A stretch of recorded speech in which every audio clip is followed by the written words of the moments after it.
வணக்கம் ஃப்ரெண்ட்ஸ், நான் உங்கள் குரு மணிகண்டன். இந்த வீடியோவில் கடவுள் ஏன் உங்களுக்கு மட்டும் ரொம்ப சோதனை கொடுக்குறாரு, ரொம்ப கஷ்டத்தை கொடுக்குறாரு அப்படின்றத பற்றி பார்க்க போகிறோம். ஓகே, ஏன் நிறைய எல்லாருமே திங்க் பண்ணுவோம். கஷ்டம் வரும்போது நிறைய பேர் திங்க் பண்ணுவாங்க, ஏன் எனக்கு மட்டும் கடவுள் இந்த மாதிரி எல்லாம் கஷ்டத்தை கொடுக்குறாரு அப்படின்னு சொல்லி எல்லாருக்குமே முக்கால்வாசி அந்த சுச்சுவேஷன் வரும், அந்த மாதிரி திங்கிங் வரும் இல்லையா? ஸோ அது ஏன் அப்படின்றத நம்ம பார்க்கலாம் ஃபஸ்ட். ஓகே, ஸோ அதை ஒரு எக்ஸாம்பிள் வச்சு நான் முதல்ல எக்ஸ்பிளைன் பண்ணணும்னு ஆசைப்பட்றேன். எக்ஸாம்பிள்னால் ஃப்ரம் மூவி. ஓகே, ஏன்னா மூவினா தான் எல்லாருக்குமே ஈஸியாக புரியும். அதனால் இப்போ ஒரு மூவி அண்ணாமலை அருணாச்சலம் ஒரு படம் வந்துச்சு இல்லையா? ஸோ அதில் ஒருத்தர் பணக்காரன், அந்த ஹீரோவுக்கு பெரிய பணக்காரனாக இருப்பார். அவங்க அப்பா ஒரு ரூல்ஸ் போட்டுருவார். அவர்கிட்ட ஒரு 3000 கோடியோ என்னமோ இருக்கும், எனக்கு கரெக்டாக கணக்கு சொல்லலை. யாரும் அது கமெண்ட்லாம் போடாதீங்க, இத்தனை கோடின்னு சொல்லிட்டீங்க, இத்தனை கோடி தான் சொல்லாதீங்க. ஏன்னா எனக்கு மூவியை இப்போ எக்ஸாம்பிள் கொடுக்குறதே எனக்கு இன்ட்ரெஸ்ட் இல்லை. பட் வேறு வழி இல்லை, அப்படி சொன்னால் உங்களுக்கு ஈஸியாக புரியும். ஸோ 3000 crore என்னமோ இருக்கும். ஆனால் நான் உனக்கு 30 கோடி ரூபா தருவேன். ஒரு மாதத்துக்குள்ளே நீ இவ்வளோத்தையும் இந்த மாதிரி ரூல்ஸோடு செலவு பண்ணுன்னா உனக்கு 3000 கோடியும் கிடச்சிரும். நீ அதை என்ன பண்ணுறியோ எப்படின்னா உன் இஷ்டம், அதை வச்சு வாழ்ந்துக்கலாம் அப்படின்னு சொல்லுவாங்க. ஸோ அந்த 30 நாளில் அந்த காசை கண்டபடி செலவு பண்ணுவார். ஓகே, மட்டமாக வேஸ்ட் பண்ணுவார் அந்த பணத்தை மொத்தமாகவே. ஓகே, ஸோ அதனால 3000 கோடி வரும் அப்படின்னு சொல்லி. So that was the higher purpose இந்த மூவி. அதில் அந்த 3000 கோடி தான் ஹையர் பர்பஸ். அதுக்காக இந்த 30 கோடி கொடுத்தார் இல்லையா? ஸோ இதே மாதிரி கடவுள் நம்மளுக்கு வாழ்க்கைன்னு ஒன்று கொடுத்தாரு, பிறப்புன்னு ஒன்று கொடுத்தாரு. எதுக்குன்னா அதோட ஹையர் பர்பஸை அடையிறதுக்காக. ஹையர் பர்பஸ்னால் எதுன்னு நம்மளுக்கு தெரியாது, அதுதான் இங்கே ப்ராப்ளமே. ஓகே, ஸோ ஹையர் பர்பஸ்ன்னு தெரியாதனால, ஆனால் அந்த 30 கோடி நம்மளுக்கு கொடுத்துட்டாரு, அதான் பிறப்பு. ஓகே, கொடுத்ததுனால என்ன பண்ணுன்னு தெரியாமல் ஓவராக ஆட்டம் போட்டுட்ருக்கோம். பிறந்ததுலேருந்து நம்மளும் ஆட்டம் போடல, சுற்றி இருக்கிறவங்க ஆட்டம் போட ஆரம்பித்தாங்க. அதை பார்த்து நம்மளும் கற்றுக்கிட்டோம். அவங்க கற்றும் கொடுத்தாங்க, பேரண்ட்ஸும் சரி எல்லோரும் சொசைட்டியும் சரி கற்றுக் கொடுத்தாங்க. இப்படி தான் நீ ஆமக்கலம் பண்ணணும், இதுதான் வாழ்க்கை, இப்படிலாம் பார்ட்டி பண்ணணும், அப்படி பண்ணணும், இப்படி பண்ணணும், எல்லாமே சொல்லி கொடுத்தாங்க நம்மளுக்கு. ஓகே, ஸோ அந்த 30 கோடியை எப்படி குப்பை மாதிரி செலவு பண்ணாரோ மூவியில், அந்த மாதிரி நம்ம வாழ்க்கையை குப்பை மாதிரி செலவு பண்ணிட்டு இப்போ அதுக்கான கஷ்டத்தை அனுபவிக்கும் போது நம்ம கடவுள் ஏன் நம்மளுக்கு இவ்வளோ கஷ்டத்தை கொடுத்தாரு அப்படின்னு கேட்குறோம். கடவுள் நம்மளுக்கு கஷ்டத்தை கொடுக்குற 30 கோடி கொடுத்தாரு, அதாவது லைஃப்பை கொடுத்தாரு. ஓகே, அந்த 30 கோடியை நம்ம ஒழுங்காக செலவு பண்ணியிருந்தோன்னா தான் 3000 கோடி கிடச்சிருக்கும். அதாவது ஹையர் பர்பஸ். அந்த ஹையர் பர்பஸ்னால் என்னென்னு நம்மளுக்கு தெரியாது, அதுதான் ப்ராப்ளம் இங்கே. ஓகே, ஹையர் பர்பஸ்னால் என்ன? It's not worldly life. உலகத்தில் இருக்கிற லைஃபு ஹையர் பர்பஸ் கிடையாது. ஓகே, அது புரிஞ்சுக்கிட்டால் தான் நம்மளால் இந்த லைஃப்பை ஒழுங்காக ப்ராப்பராக இது பண்ண முடியும். ஸோ இன்னொரு விஷயம் இப்போது சயின்டிஃபிக்காக ஒரு தேரியை என்ன சொல்கிறாங்க அப்படின்னா, உலகம் ஆரம்பித்ததுலேருந்து இப்போ வரைக்கும் அது தன்னைத்தானே தான் க்ரியேட் பண்ணிக்குது, தன்னைத்தானே தான் எல்லாத்தையுமே உருவாக்கிது அப்படின்னு சொல்கிறாங்க. ஓகே, ஸோ இன்கேஸ் இப்போது உன்னை படைச்சர் கடவுள் தான் அப்படின்னு நான் சொல்கிறேன்னு வச்சுக்கோங்களேன். ஸோ என்னை படைச்சது என் கடவுள் இல்லை, எங்கள் அம்மா அப்பா தான் அப்படின்னு புத்திசாலித்தனமாக சில பேர் பேசலாம். ஸோ அவங்கள படைச்சது யாருன்னு கேட்டால் அவங்க தாத்தா பாட்டி. ஸோ அப்படியே போயிட்டு இருந்தால் கடைசியில் ஒரு மனுஷன் ஃபஸ்ட்டு இருந்திருப்பான் இல்லையா? அவனை படைச்சது யாருன்னு கேட்கும்போது கண்டிப்பாக யாராவது ஒருத்தர் அதுக்கு மேலே இருந்திருப்பாங்க, அதுதான் கடவுள். இன்கேஸ் இப்போ சயின்டிஃபிக் தேரி மாதிரி எல்லாருமே தானாகவே பிறந்தோம், தானாகவே டெவலப் ஆகி தானாகவே தான் எல்லாமே நடக்குதுன்னு வச்சுக்கிட்டாலும், அந்த தானாகவே நடக்கிறதுனால நம்ம தான் கடவுள். ஓகே, எல்லாமே தானாக தான் நடக்குது, அதுக்கு ஒரு பவர் இருக்கு இல்லையா? அந்த பவரால் தானே எல்லாமே நடக்குது. ஸோ அதுதான் காட், அதுதான் நம்ம.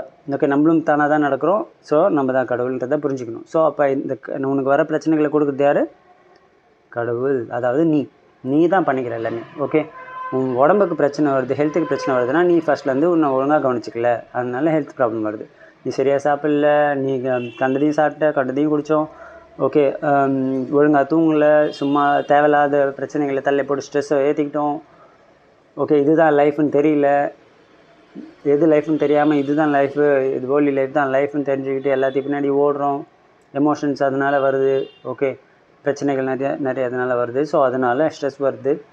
ஸ்ட்ரெஸ்ஸை போக்கிக்கிறதுக்கு நிறைய சப்ஸ்டன்ஸ் எடுக்கிறோம், என்னமோ மாத்திரை எடுக்கிறோம், தூக்கம் வரல. ஸோ இப்படிலாம் லைஃப்பை ஸ்பாயில் பண்ணிட்டு அப்புறமா உடம்பு கெட்டு போச்சு, மனசு கெட்டு போச்சு, ஃபினான்ஷியல் ப்ராப்ளம், அது ப்ராப்ளம், இது ப்ராப்ளம். கடவுள் ஏன் எனக்கு இவ்வளோ பிரச்சனை கொடுக்குறான்னு நம்மளே கேட்டுக்கிறோம். நம்மளை கேட்கல, நம்மளை கேட்டால் தான் நம்மளுக்கு புரிஞ்சிருமே.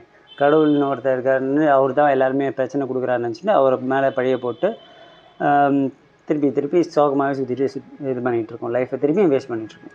ஓகே, ஸோ ஃபர்ஸ்ட் கடவுள் வந்து நம்மளுக்கு வாழ்க்கையை கொடுத்துட்டாரு.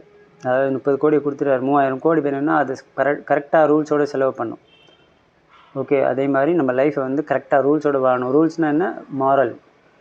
எதெல்லாம் மாரல்? இப்படி தான் வாழணும், இப்படி தான் சாப்பிட்ணும், இப்படி தான் எல்லாத்துக்குமே இருக்குது. இப்படி தான் மற்றவங்கக்கிட்ட பேசணும், மற்றவங்கள இப்படி தான் பார்க்கணும், இப்படி தான் எல்லாருமே ஒன்று தான் உலகத்தில், எல்லாருமே கடவுள் தான். இது எல்லாத்தையும் புரிஞ்சுக்கிட்டு எல்லாருமே ஒரு ஒரு பெரிய சக்தி தான்.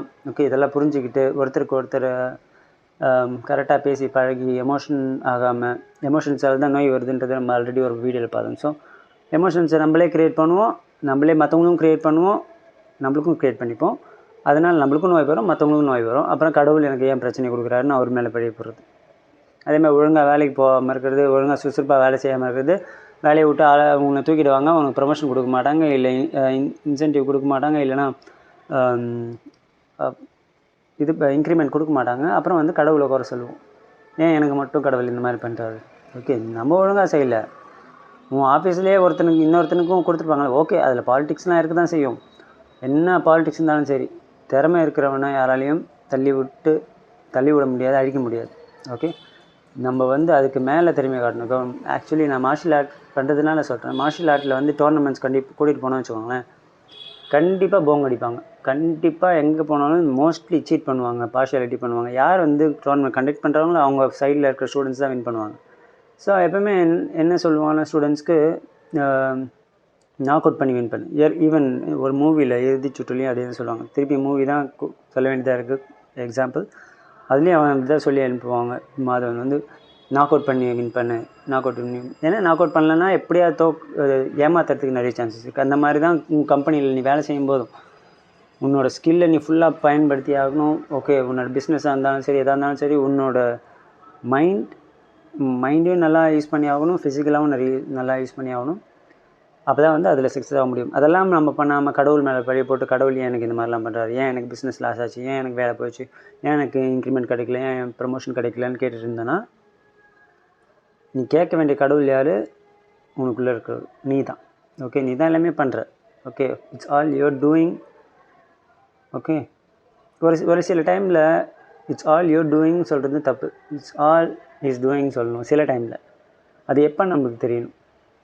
ஓகே, நல்லது எது நடந்தாலும் இட்ஸ் ஆல் ஹிஸ் டூயிங் சொல்லணும். கெட்டது எது நடந்தாலும் இட்ஸ் ஆல் மை டூயிங்னு சொல்லணும். ஓகே, அப்போ தான் நம்ம லைஃப் மாறும்.